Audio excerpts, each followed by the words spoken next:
The Joe Rogan Experience. Certain The people just Toro won't get Gotti there. fight was brutal. Oh, brutal. Yeah. He's a monster. I give him a lot of respect. I do. Yeah. I mean, not a lot of people do, but They're crazy. The man's just being him. Well, he talks a lot of know. shit, but you got to separate that from what he does. Yeah, I Like, mean, when you watch him fight, the guy is defensively spectacular. Yeah.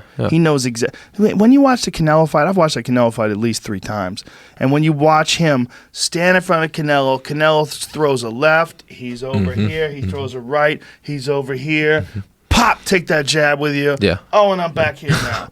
And Canelo is like just whiffing, just throwing punches. You can see the look in his face like, God damn it, I'm in here with a master. Yeah. This is a master boxer, and I'm learning a lesson here. Yeah. You know, the good thing is, he learned that lesson the right way. And now look at him. Yeah. Canelo's a monster. Dude. And a monster defensively, too. Yes, You yes. see some of his defense now, and even me, like, I look at his head movement, I'm like, God damn. You know, he's against Danny Jacobs just a little while ago. Like, his head movement was just on point. That was a great fight because Danny Jacobs is a fucking killer. Yeah, and I was pulling for Jacobs, but I had to give it to Canelo. I'm like, he really took what he learned from Floyd, and sometimes you need that. Yep. You know, it's, even like how you said me and George are kind of similar. I tried to pick a fight with the man. Like, I no lie, like I wanted to fight him. Of course, just because going into it, I was like, hey, win, lose or draw, I'm gonna learn something from this motherfucker. Like. Right. For one, he gonna know he was in a fight. Right. I'm gonna show up. I'm gonna give him everything I got.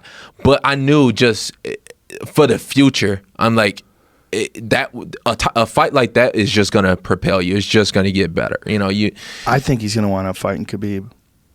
Probably. I think so. Probably. Yeah. That's what I think. Yeah. I think if Khabib beats Dustin Poirier, Khabib is going to lobby for a fight with George. Yeah. That's what I think. And it's I a think good fight to make. If Khabib beats George, I think he's going to retire. That's what I think. I think Khabib only has a few more fights left in him.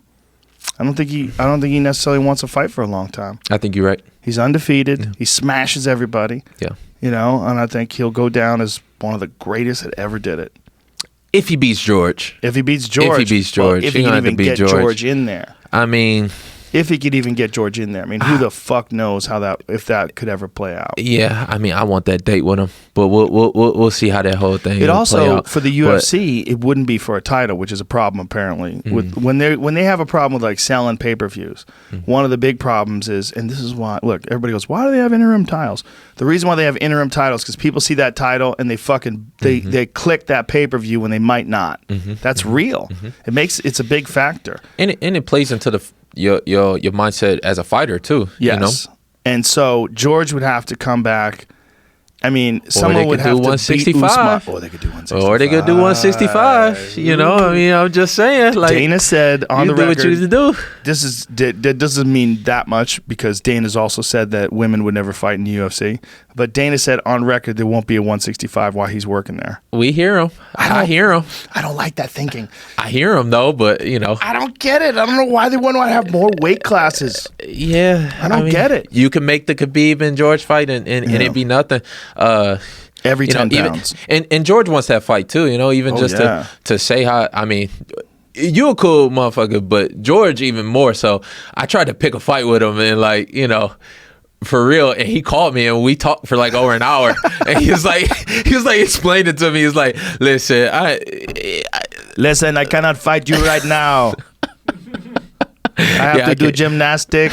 I can't do the accent like that. I can only do it if I talk to him recently. If I haven't talked to him recently, it goes away. I forget it. But he told me he was interested. Kevin Lee is a great fighter, but he wanted. But I am a better fighter than him.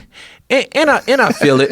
No, listen, I feel it. There's risk and reward. You know what I mean? Sure. I'm the type. I just like taking a big risk. You know, more than anything. But George is where you hope you are 10 years from now. Sure. George is 36 years old. Sure. Right? Is he 36 or 37? He's in that range. Yeah. He's 36, 37 years old. He did it all. Yeah. Did it all. Yeah. Now he's in the position where he's just trying to get them big turned fights. 38. Oh shit. Yeah, see, he ain't got much time. Yeah.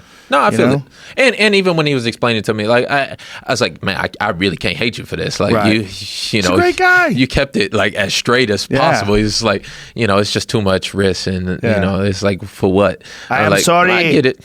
Like I get it, bro. Make your money. Look, I ain't gonna hate. It's cool that he called you though. You know, I tried still, and I think he got it too. He was like, you know, I get what. He's a brilliant guy. I try. When you just see and talk to him, and just the way he breaks down life, the way he's thinking about life, he's thinking about it very smart, very smart. That's why when he won the title, I was like, yeah, I'm good. I feel you could take that title. I beat Michael Bisping, and I'm gonna just ride off into the sunset here for a little bit and be in a holding pattern and wait for the next big one to come around, the next big challenge.